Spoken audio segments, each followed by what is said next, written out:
cheio de contrastes, onde o mal parece sempre derrotar o bem. Por que existe tanta desarmonia? A sociedade nunca terá paz? Já entendemos as lições trazidas por Jesus? Seguir seus passos é possível? Quando teremos felicidade? Todas essas questões e muitas outras serão respondidas a partir de agora, com o programa Diálogo à Luz do Espiritismo.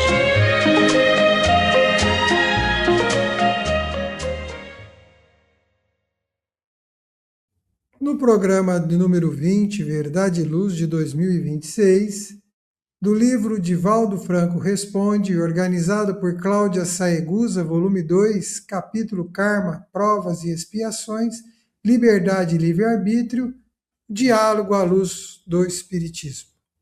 E assim começa a abordagem para Divaldo Franco. Na convivência em sociedade somos, aspas, forçados a respeitar os direitos dos outros, a nos conter, digamos assim. Essa lei do universo não é um fator que cerceia nosso livre-arbítrio? Divaldo Franco responde: de maneira nenhuma. O nosso livre-arbítrio não nos permite ultrapassar os deveres da liberdade do outro, porque a nossa liberdade cessa na fronteira da liberdade do nosso próximo. Aliás, numa obra memorável intitulada Os Quatro Gigantes da Alma, o professor Dr. Emílio Mira e Lopes diz que o medo é um dos grandes responsáveis por determinados comportamentos e, entre esses comportamentos, está a irresponsabilidade. Quando somos vítimas de determinadas circunstâncias que nos levam ao medo, logo depois à ira, ao pavor, surge a agressividade. A consciência da responsabilidade anula-se e o indivíduo brutaliza-se, perdendo, portanto, esse controle que deve viger em todos os nossos atos.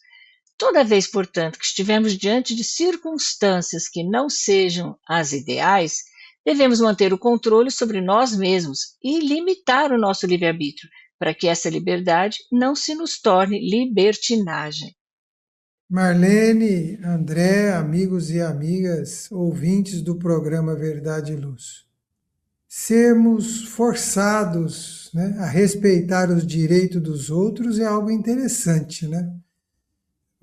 E a sociedade nos impõe isso em determinadas circunstâncias, né? Será que isto, Marlene, como o Divaldo bem explica, vai nos levar a quadros de revolta por ter que respeitar o direito do outro? É porque não sentimos ou deixamos de perceber que os nossos também estão sendo deixados de respeitar? Verdade, isso acontece muito mesmo, né? Na nossa cegueira, né? O que o orgulho nos faz, né? É interessante que essa questão tem a ver com aquilo que a gente estava dizendo lá no estudo do Livro dos Espíritos, né? E aqui ele está trazendo a questão do respeito ao direito dos outros, né? E aí sim a gente pode entender da nossa responsabilidade diante disso. Livre-arbítrio, liberdade, a gente sabe que não existe, porque não estamos sozinhos no mundo, não existe, né, ilimitadamente, porque a gente vive com várias pessoas, como o André citou. Estar junto com outras pessoas é fundamental para o nosso aprendizado e tudo mais.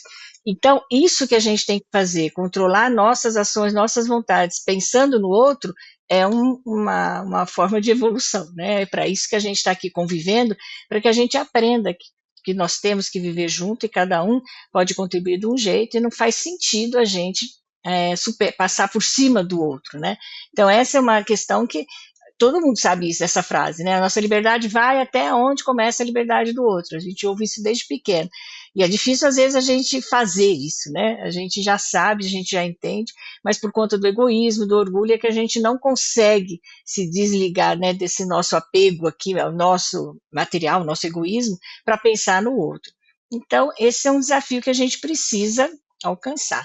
E, por outro lado, ele está trazendo aqui uma situação em que a gente muito frequentemente cai, né, que o Zola começou falando sobre isso, que diz respeito ao nosso descontrole, né, emocional, nosso desequilíbrio. Quando ele fala de medo, de ira, de pavor, a gente perde o nosso controle, né? E a gente acaba se voltando contra aquele que está próximo da gente, e a gente faz coisas que depois, normalmente, a gente se arrepende. Quando a gente volta, né, a gente volta a si mesmo, a gente se arrepende de ter feito tudo aquilo. Então é interessante porque a gente tem que se controlar para que essa escolha, essa liberdade, esse convívio com o outro seja adequado. Né? Eu não tenho só que olhar o que o outro está fazendo, mas eu tenho que pensar, eu não posso fazer tal coisa.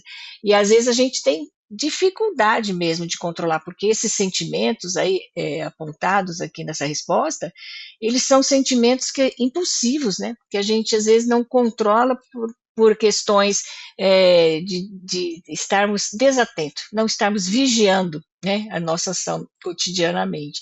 Então, é interessante isso que ele traz, porque, na verdade, a verdadeira evolução nossa aqui é a gente se controlar, é se vigiar, olhar para as nossas dificuldades, mesmo quando a gente está nervoso, né, isso não é desculpa, isso não justifica. A gente precisa estar sempre buscando esse controle diante dessa relação com outros aí. Então, liberdade existe, né? Livre-arbítrio existe também, e a gente tem que aprender a conviver com a liberdade dos outros, né? Para que isso não se ultrapasse, em vez de liberdade, passa a ser algo pior, como ele disse, libertinagem. Aí não é mais liberdade. Quando você sobe em cima do outro, você explora, quando você faz o que não devia em relação ao outro, isso não é mais liberdade.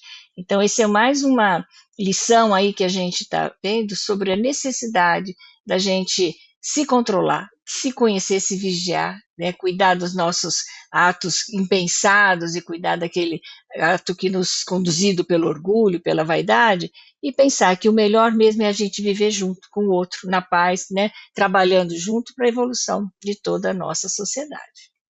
Zola. É interessante, né, Marlene? Que às vezes o nosso falar deve ser sim, sim, não, não, né? E nós precisamos nos dar ao respeito, né? Fazer valer isto também em nós, respeitarmos o próximo e nos darmos ao respeito. Às vezes, quando isso fica corrompido, o meio reage àquilo que acabamos por provocar de não nos darmos o próprio respeito e termos atitudes respeitosas, né? Às vezes está sendo devolvido algo que plantamos naturalmente. Muito obrigado, Marlene.